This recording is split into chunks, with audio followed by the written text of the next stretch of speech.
And joining us now from Louisiana is Republican Senator Bill Cassidy. Well, Senator, as David just mentioned, you have the Senate Majority Leader, Chuck Schumer, calling for a vote on Wednesday, a cloture vote to end the possibility of a filibuster on that infrastructure bill, which hasn't even been completed yet.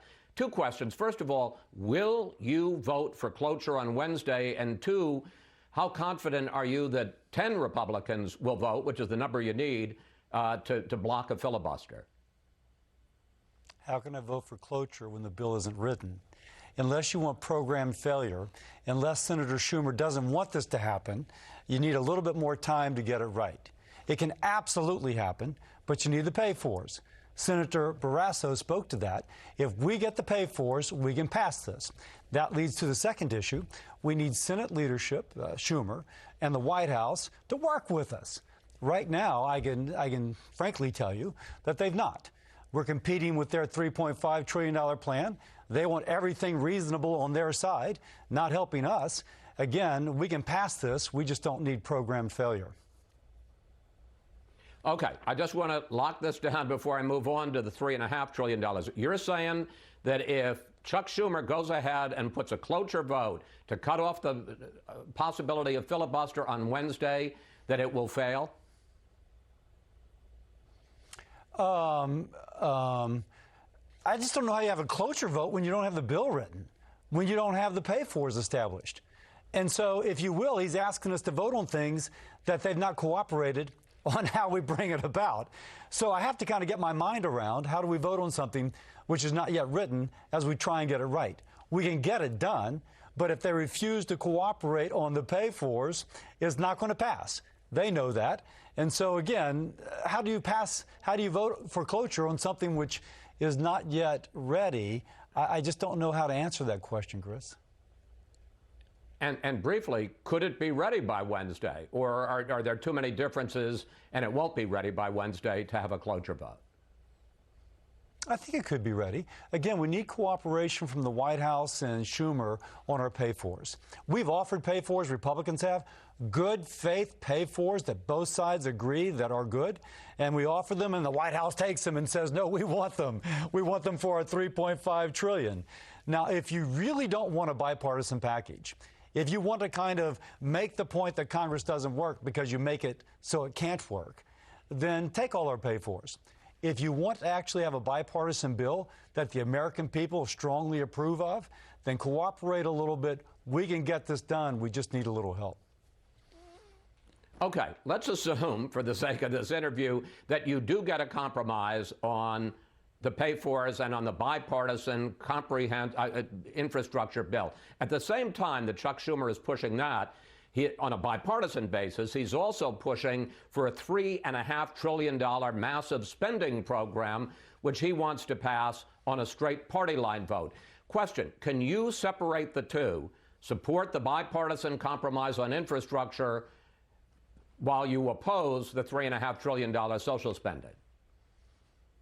Absolutely. Because the $1.2 trillion infrastructure is over 5 to 8 years, depending upon what aspect.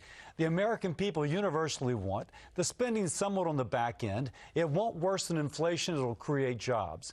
That is very different than what is being offered with the $3.5 trillion, which even Larry Summers, a left-of-center economist, Democrat, says in an overheating economy is problematic.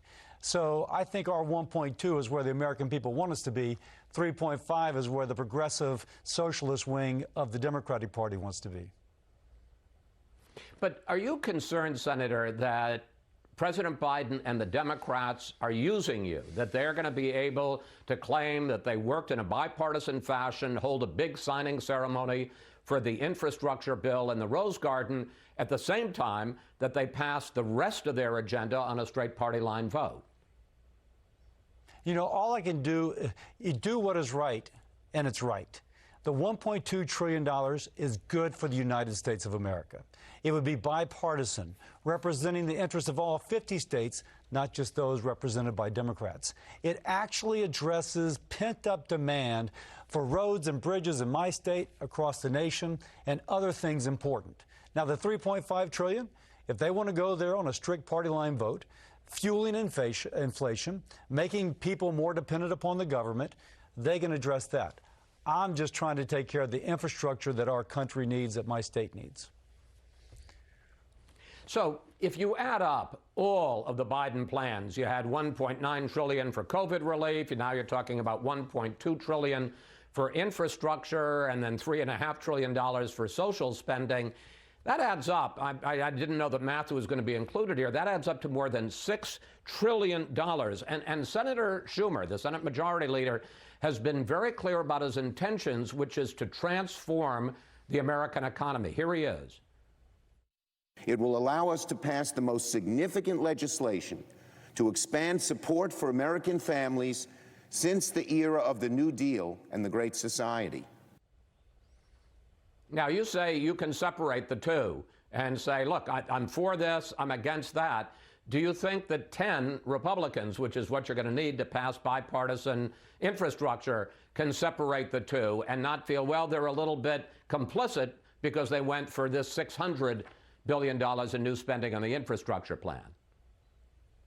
So first, absolutely, I think we can if we get our pay-fors right. That's where we need the cooperation from the White House and from Schumer's office. If we get those, this spending is over 5 to 8 years. It is something which Republicans and Democrats, President Trump advocated for.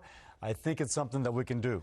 The other spending, which is going to fuel inflation, I mean, they're going to transform our economy. They're going to transform our economy back to where it was in the 70s, where inflation was so high, it ate away middle-class families' savings.